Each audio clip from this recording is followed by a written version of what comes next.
Jake from when he was a baby. He was diagnosed when he was 2, and this is a video of him when he's about 18 months old, and what Dr. Goodstein had spoke about yesterday really resonated with me with Jake's development, and you'll see in this video how he does not have joint attention, he's ignoring my attempts to interact with him, and you can see the other children in this preschool are doing that. They're engaging with their parents, bringing them. He's the Winnie the Pooh. See how the rabbits showing? Yeah, rabbits. Rabbits have a very low incidence of ASD, by the way. And this was typical of him in this class.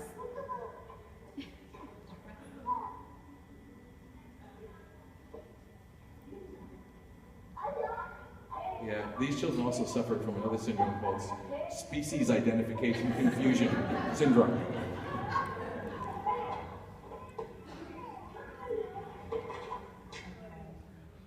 This is him when he's 3 years old, and already you can see that he's disengaged. That's my mom, and she's trying to play pass the car back and forth with him.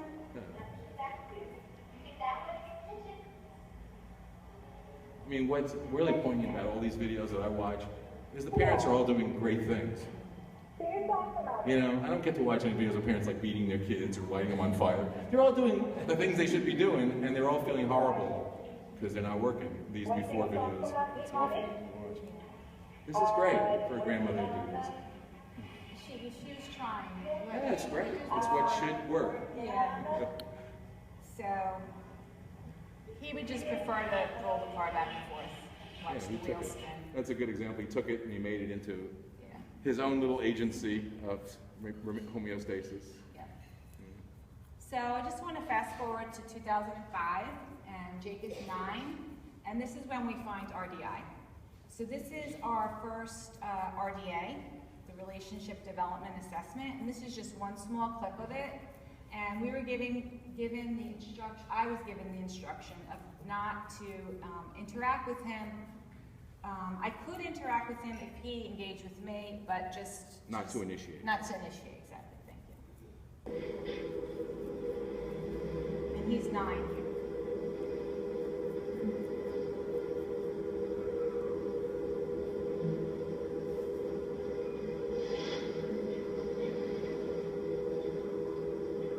So she's available, she's there available, and specifically you want to see, will he initiate something, anything?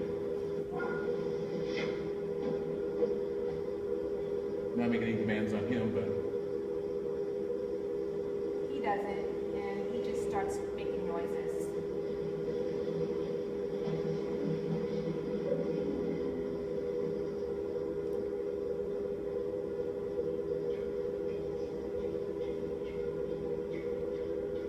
Kind of hear him.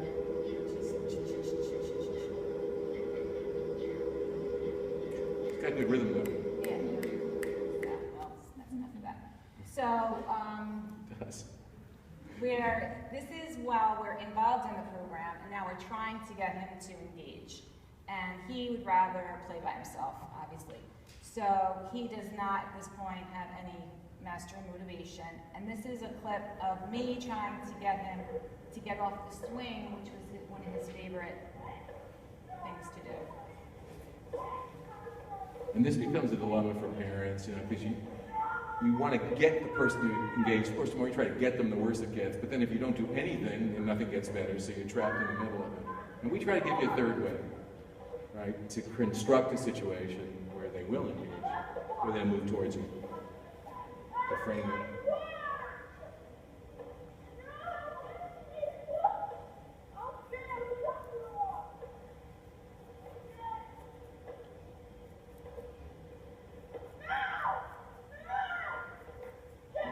Not happy about this. No.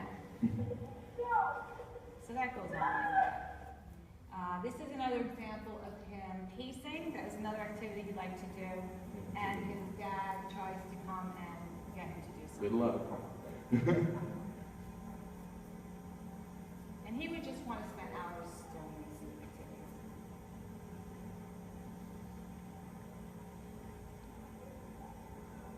we really abandoned the whole concept of pulling a child away from something. Not a good idea. Well, given everything we talked about, it's not the relationship history you want to construct. Unless it's something dangerous or something like 14 hours a day of being on the internet where you have to do something.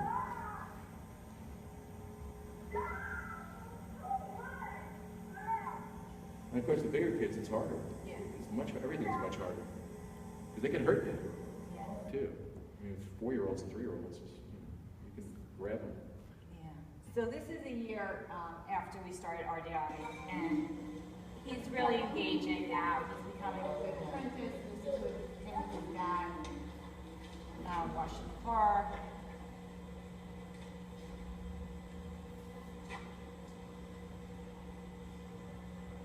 And I just want to keep going to get to the new stuff. This was him when he's becoming motivated to engage, and he actually...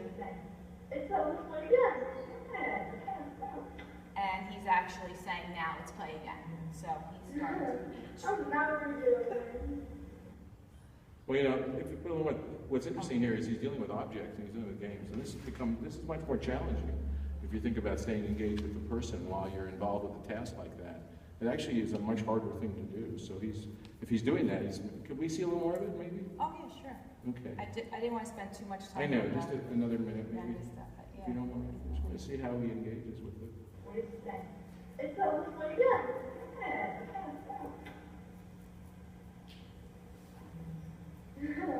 I'm not going to do it. Ooh, what's that mean? What does that mean? Wait, whoops.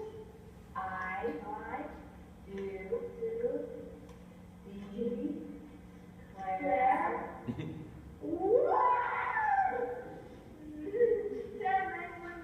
He's clearly enjoying the engagement with you, along with the game. Yeah, it's really nice to see. This is after a year. Yeah, that's nice.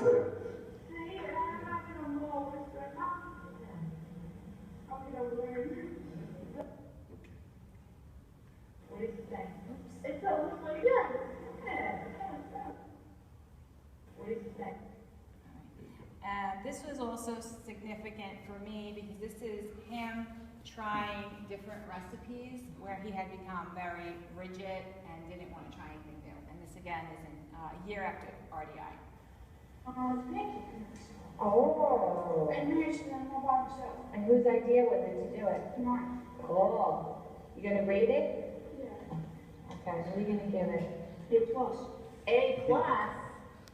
Okay, so We're awesome. let's see. Apple pie with an A. So this is after years of guiding. This is my mom, Britt, Paige. He now has friends. He stopped stimming.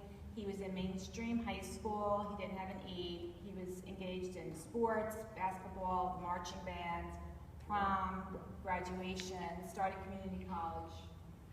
So he was doing really well.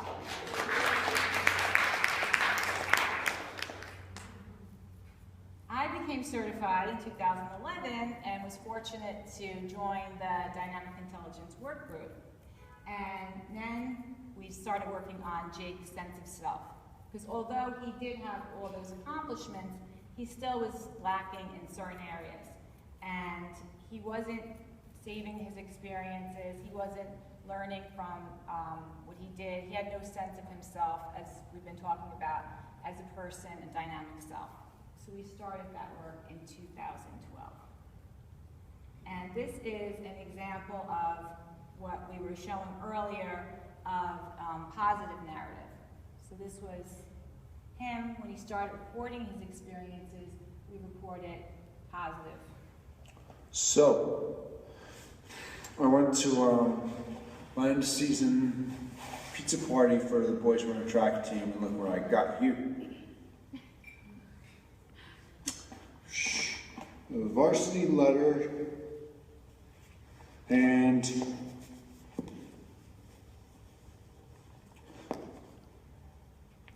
the varsity pin right here.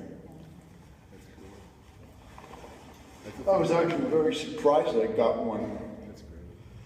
Well, because I worked very hard during the season during all the practices and everything I was supposed to do. So yeah, I was excited when my name was called, that I got a varsity letter. I was really excited that my name was called about that. All right, goodbye. So he's saving this for himself. This was the start of our. And he really took to this. He did. saving for He himself. really did. Yeah, it's really nice. This is him talking about. These are my videos. These are my stories. These are my stories. Whether people like it or not. I like that. I like talking about how I feel.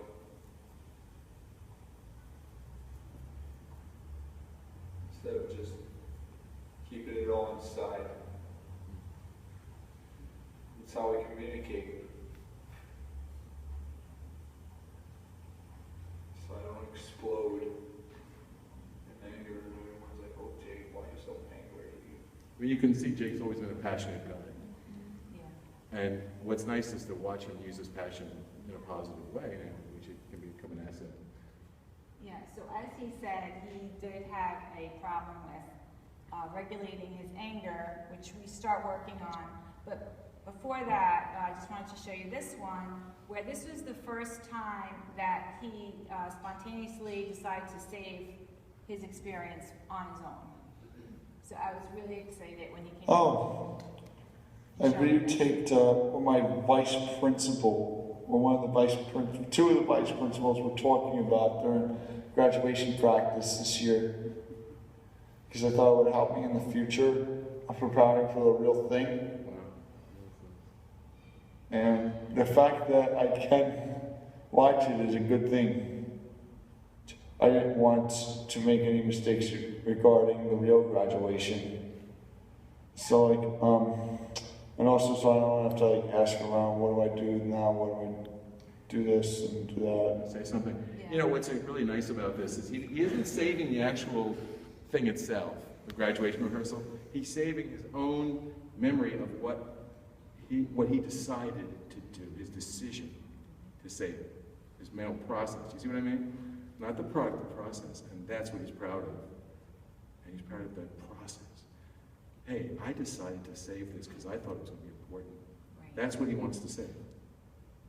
Right? Not the detail of what happened, not the actual ceremony. What an amazing distinction that, credit to him that that's the way he thinks now, that's the way he operates. Right? Who he is what's going on, the way he thinks, the way he feels, the way he, not all those details in his life. Anyway, I'm sorry. That's okay. So this was one of the first things we worked on after we were saving the positive experiences, which was managing his anger. Which he acknowledges is an issue. It's Yeah. not something he wants to make it better. He's very motivated to do it. So it wasn't like, forcing him to deal with it. Right. He's desperate to. He really is fairly desperate. He knows it's getting in the way. It's a big handicap for him. Hey Jake. So this is, oops, sorry. It was the first,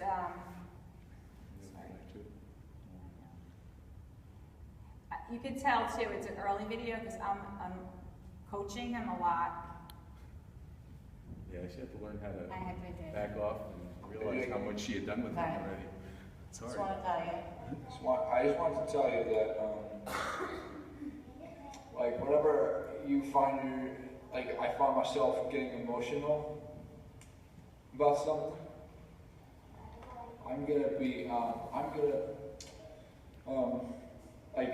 if I'm having a conversation with somebody, or if I overhear any kind of conversation that makes me emotional, I'll just leave the situation.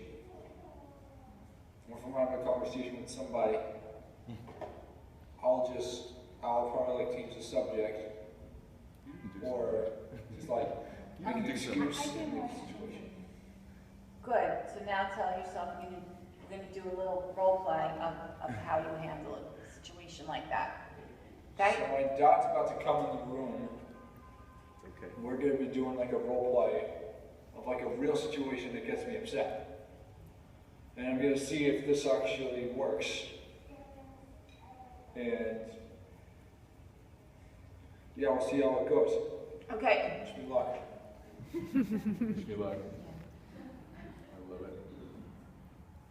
So this is an example. I don't have that one he was just talking about, but this is another example of him doing a pre-enactment of a scenario. So now he's learned that there are certain things that trigger him to be angry.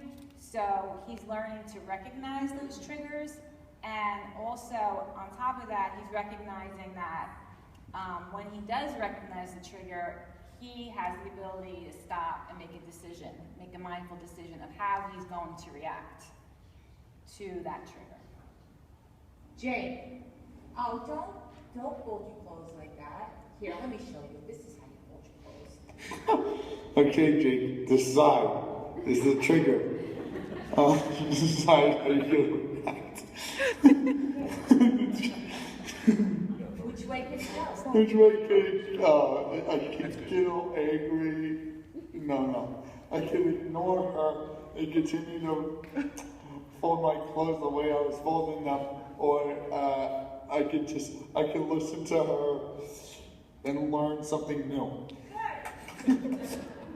He's laughing because I think he thinks it's ridiculous about the example I gave And him, it is. like, Jake, you're folding your clothes wrong.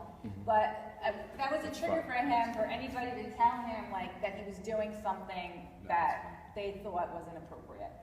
It's also fun. He's getting enough And it's distance. fun. Yeah, He's getting enough distance exactly. that really, the laughter's good in this part of it, you know? It's giving him, right, it's giving him the distance to handle it. Yeah. And by the way, next time he gets angry at you, he can laugh by remembering this scene. Right? We have those same triggers with my son. Yeah. Sure. Tell him how to fold clothes. That's pretty normal for like any That was kid. just, something I just pulled. How many adolescents do not have that trigger? Actually, the ones who don't are the ones we worry about. And also, I think he was kind of laughing because he thought maybe it was kind of ridiculous that we were doing this pre-enactment and rehearsing this, but it really helped him. And I think he really, and these are two examples of success, and I always made sure that he would save those successes. But you whether know, I saw it or even though not. he did that, he was willing to do it, and he was willing to take that experiment on, even though he hadn't Right, done it, yes, he wasn't right. sure. He had enough trust in you, Yes. and that's what he did, to just try it and just see. And that's really neat. He didn't do it just because he's a rule follower, because Jake doesn't follow everything you do. Right. But he did it because, all right, it's new, I think it's a little silly, but Yeah. let's just say, no harm, we'll try it. I And did love get that. angry. I was annoyed when my mother told me it was time for me to go to bed I imagine. because I wasn't tired. It's I kind was of fun. tired, but I wasn't ready to go to bed. Okay. Like, The trigger was what? the trigger was you telling me Jake, it's late, go to bed. Okay, but then I noticed you stopped and you didn't get angry. What happened? Yes. I was stopping and thinking like, well, I can make my own adult now. You don't have to tell me what to do anymore. That's Okay, so you Oh, stopped, and what were you feeling? annoyed. That's good, actually. Getting Yeah. back to the emotion. And then what happened? I was thinking that I won't stay up. I'll stay up for another 40 minutes and then I'll go to bed. So you were thinking that, so you didn't get angry at me? No. I knew it was late. I knew it was late that if I got angry, I would have woke everyone else. I don't want to just start my life from sleep That's nice. by me yelling. So you made a decision not to get angry? I made a decision not to let that energy take control of my.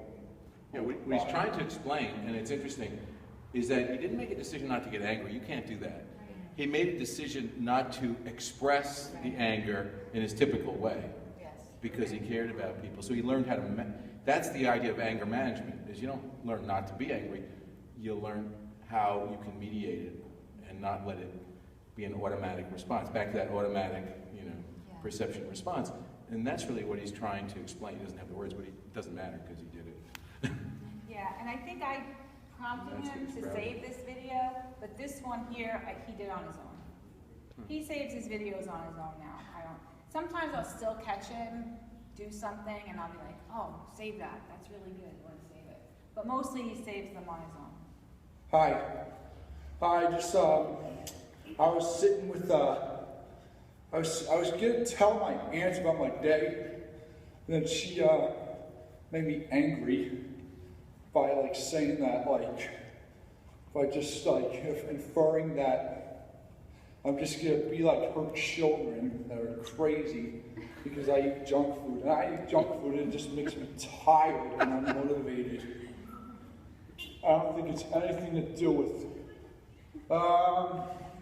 and yeah, so I just got up and left. Good. I think I was healthy and I used to be crazy like that. I think it's biological makeup, some of it. Because it's a neurological thing. She doesn't know me as well as I know myself. There you go. Yeah, I liked that too, that he said that. And also, and yeah, that's what I did. I didn't stay there, so I just got up and left, and I went in the living room where I could talk to my friend Gabby on Facebook. Now remember, he's doing these for himself. It sounds like he's talking to somebody else. He's not making these for his mother. No.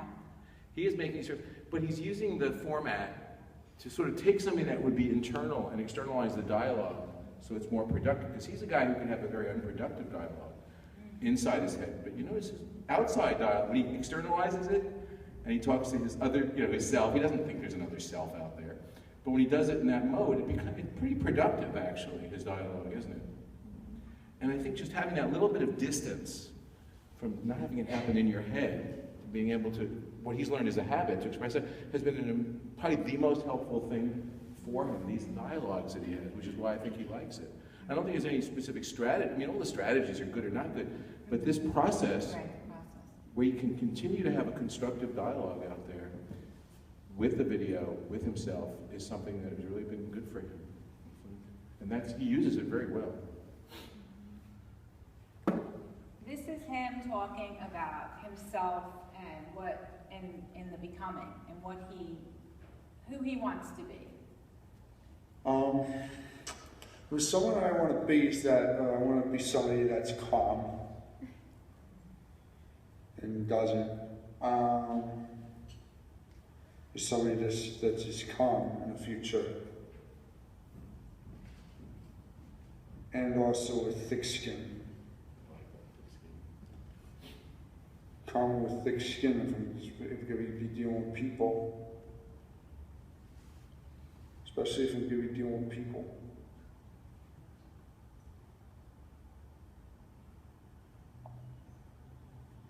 In the future. That's where I want to be.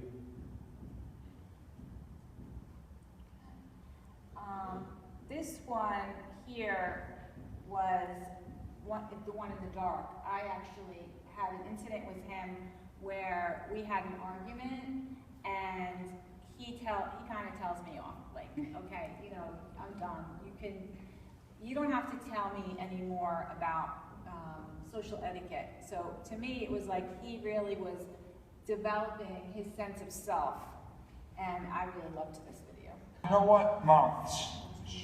You know what? My mother and I were fighting about what happened in the CVS store. But meanwhile, I found something out about myself. Is that I only care if my feelings are hurt. I don't really care what I look like out in public. So if I want to wear my pants, tuck my pants into my socks, I will do that because you know what? It keeps me warm. Even when I walk teddy, it keeps me warm. It's been very cold this winter out here. I go around. Yeah, that was what the fight was about. Like, it wasn't a fight. I just noticed he had his, and I was like, gee, what are you doing? Like, why are you doing? And he's like, you don't have to tell me. Keep playing it. Walking teddy, it keeps me at least a little bit warmer than when it hasn't. I've done that today. I've told her, I don't need you telling me about social etiquette anymore. That's cool. you know, just as long as I'm not doing anything really bad, like disrespecting people or you know, I never seen, you know, one thing people should, you know, I'm not going to say this again, but one thing that we should do is look past what we see, beyond what we see of that person. It actually happened to me in Union County College. There was a guy, he wore his hoodie in the I was taught from a very young age they don't wear hats or hoods in school, but this guy did. But you know what? He's not weird. He doesn't look weird in that hoodie at all. Everybody in that college looks different. Just what do you think could happen if I was telling him to take off that hoodie? Do you think that he would have said, okay, I'm going to listen to you, or do you think that he would have freaked on me the way I do with my mother? I for one think he would freak on me. He would feel bad. It's not good social etiquette, people telling you that you look weird when you wear this. It's not. Yeah, so he was basically telling me that you...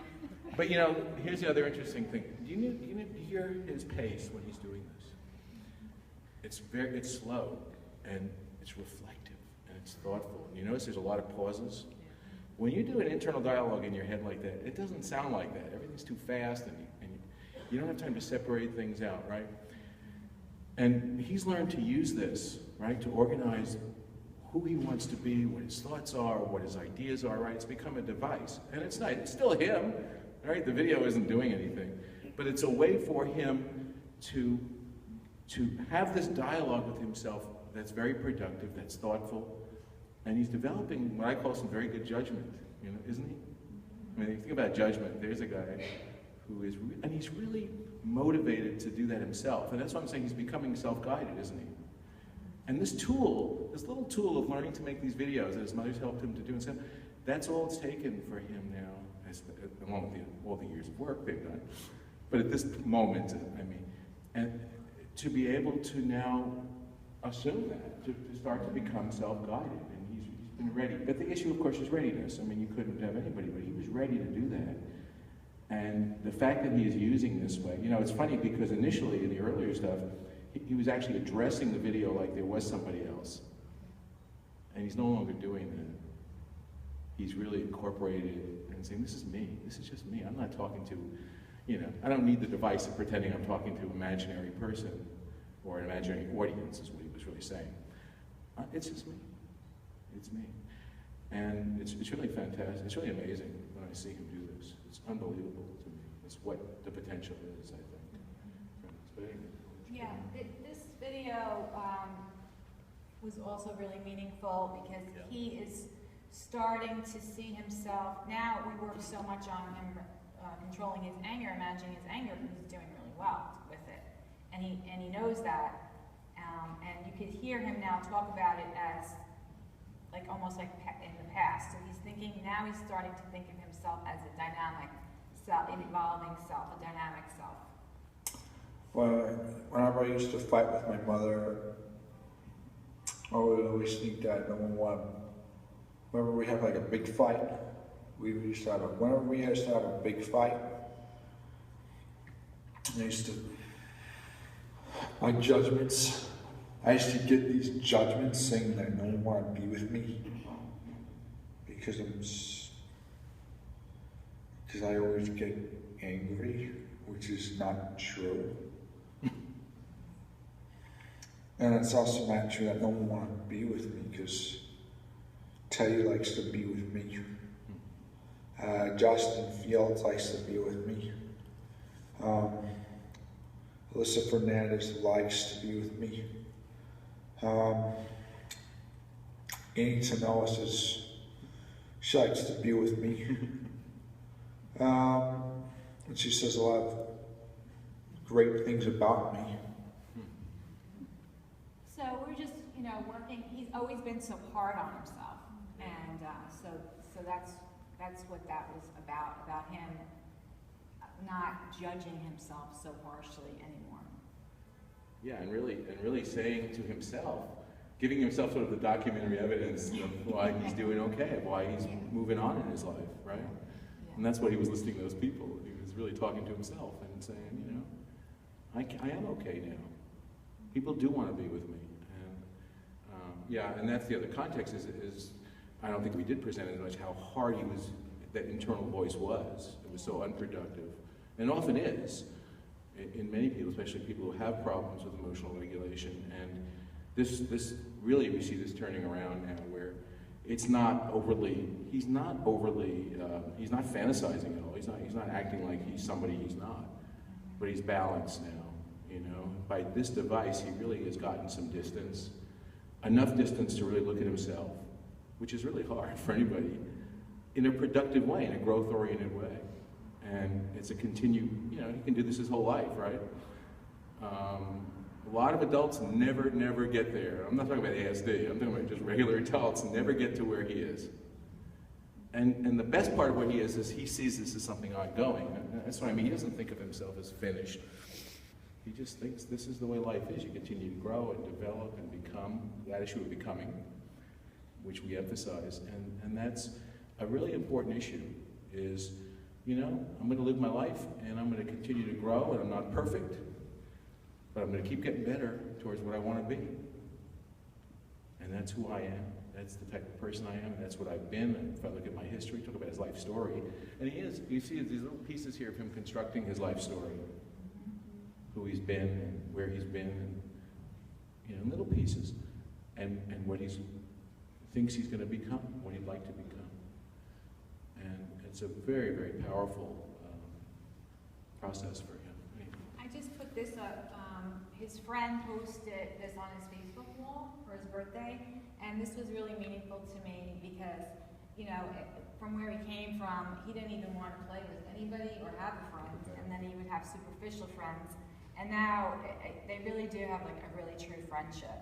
And this is him. He videoed this too on his own while he was with Justin. Yeah, we're having fun here. We're about to watch Glee. We got the casa, the delivery, and I showed him, what would you do? We were blasting music, dancing around. we were being funny. And I'm also really glad that I got to help that boy out. That's something else. Just quickly to this video, this at the end was significant because his friend likes to watch Glee, but he doesn't like anyone to talk during the program. And Jake likes to talk, so here he... Yeah, as you can hear, Justin's now watching Glee. I made a promise to myself and Justin that I'm not going to talk to him. He'll talk to himself while the show is going on.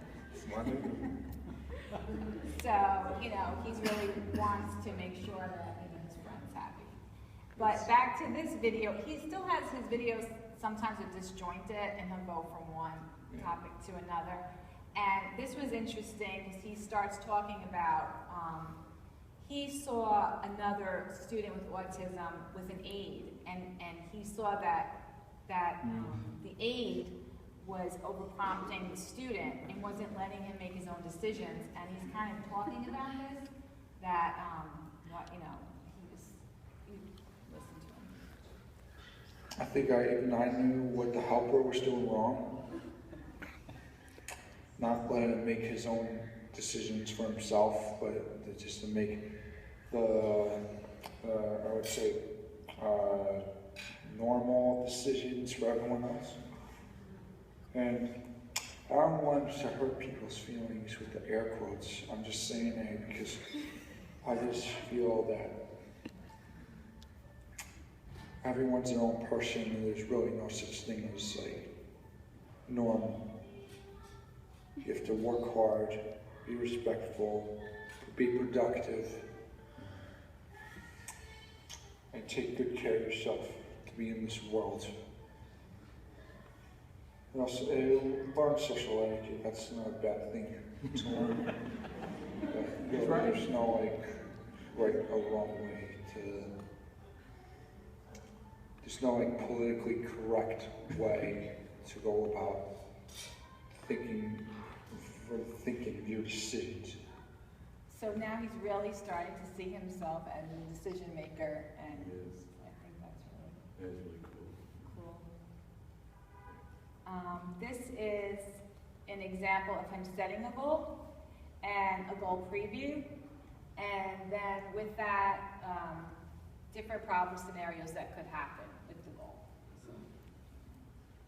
A good schedule for doing college work, keeping a consistent bedtime,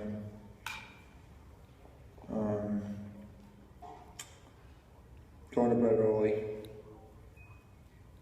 so I don't sleep through the whole morning. So show me how that looks like. It looks like I wake up at 6. Yes, I wake up at 6 in the morning. I take Teddy for a walk. I brush my teeth and take a shower, wash my mouth. Maybe I shave. Make myself breakfast, eat breakfast. And then I start homework or studying.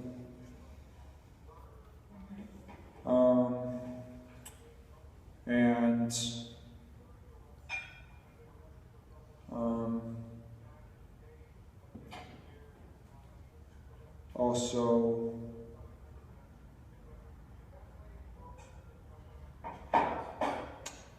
then I have lunch, do homework, that's it. So how does that make you feel? Good. In that scenario, you got your work done? Yes, it makes me feel good. It makes me feel healthy too. Okay, talk about that. Talk about that. How does that make you feel? Makes me feel well rested.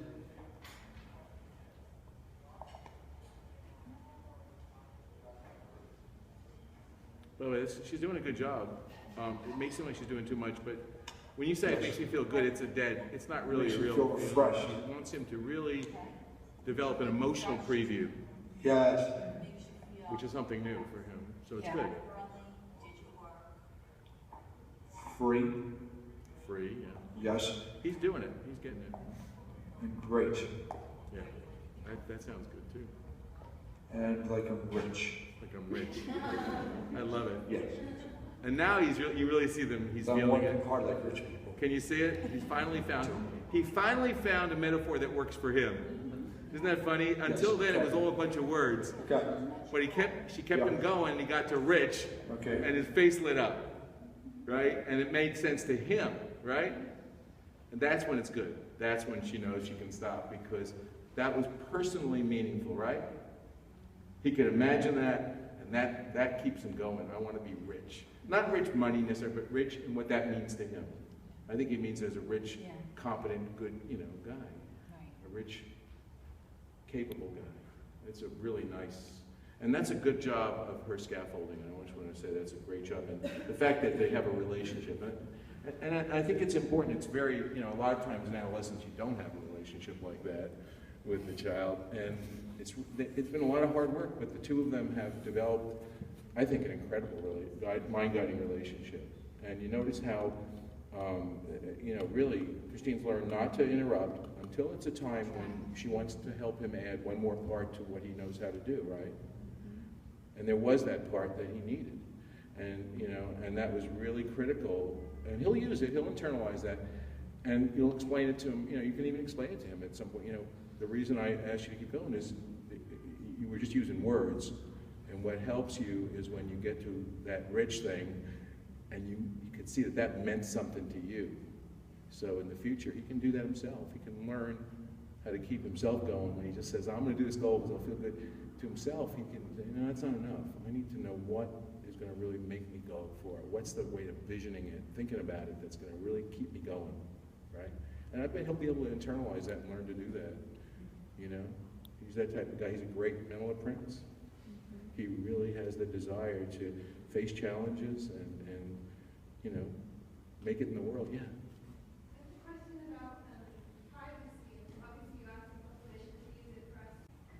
This is part of the goal setting of him going through some problems that could occur. So problem scenarios that could happen is that I could be on Facebook for too long or YouTube for too long, and I'll be staying up until 1 in the morning or 2 in the morning. I'm on the computer right now. I'm watching some show called The World's Strictest Parents. It has nothing to do with me. It's a great show. This is great. This is great. I am gonna. This girl Jordan just messaged me on Facebook, and so I'm gonna come back on here, and This is really great. and I'm gonna look at pictures on Facebook, and then I'm gonna try to stay up till midnight. Okay. So that's the problem. No, that was really amazing. Can I just comment on that? Several things, and I know Christine could probably say the same thing. But you notice how he immediately has learned. He goes into present tense. He immediately goes into that future self in a very experiential way, right? He gets into a very specific, and it's very important not to sort of talk in some theoretical way, because, and that's the difference when we do the research on adults with ASD. So, well, yeah, if you ask them to do that exercise, they can compose all the words, but it's all like words. It's got no value. It's got no experience tied to it. It's just a bunch of words.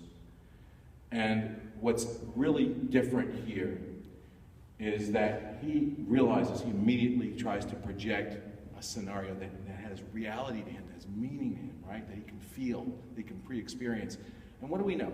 We know that if you're really going to do this type of rehearsal, the words don't mean a damn thing. What means something is pre-experiencing those feelings. Because when you feel that way, it's a signal, uh-oh, you know, I feel like staying on here, I'm going to get off, right? It triggers you actually to do something. It really prepares you. And what he's doing is something that the research says autistic people can never do. So I guess they can learn to do it. And it's really a very, very, very complex, sophisticated thing. And what's really amazing is he goes right into that, doesn't he? You know? Yeah, I mean, I think that we've been doing this now for over 2 years, I guess. Wow. But we've just hit the tip of the iceberg. There's so much more that he can do and achieve. So I just think it's really great. Yeah, and it's, and that's the key. That's the way I think we've learned to see this whole process, and that's why I'm glad we're doing this today with Jake. Is that it's a lifelong process. Growth and development doesn't stop. Early intervention's nice, middle intervention's nice, late intervention's nice, whatever. But growth and development continues through life. Wherever you are, there's always one step ahead, right? Wherever you are. I mean, not everybody's going to get to where. Not everybody in the neurotypical population is going to get here. In fact, a lot of people won't. But there's always another little place to go, and you get really. The whole idea of becoming self is to see yourself as someone who dynamically is growing, and wherever you are now, you are, and you can still grow to something else, and there's no end point to it, right? There's always a next step and a next step, not in a pressured way, but in an exciting way. And the motivation you get from that, I think, is irreplaceable. And he has it. I have no doubt that this guy's going to achieve whatever he wants. I really do. A good schedule, no problem. This was actually his, well, I just wanted to thank Dr. Christine. Oh. We're giving our kids the tools to succeed, which you do. And this is Jake's yearbook photo. So for someone that didn't have mastery motivation, That was his quote that he chose. he chose it. Look at that. What a great way to Some end people that. dream of success while others wake up and work hard at it. Wow, Eminem. And Well, he did it, didn't he? Eminem did it. so I had other videos, but I didn't know how much time No, we we're had, good. so. We're good. Thank you so much, Christine. I love it.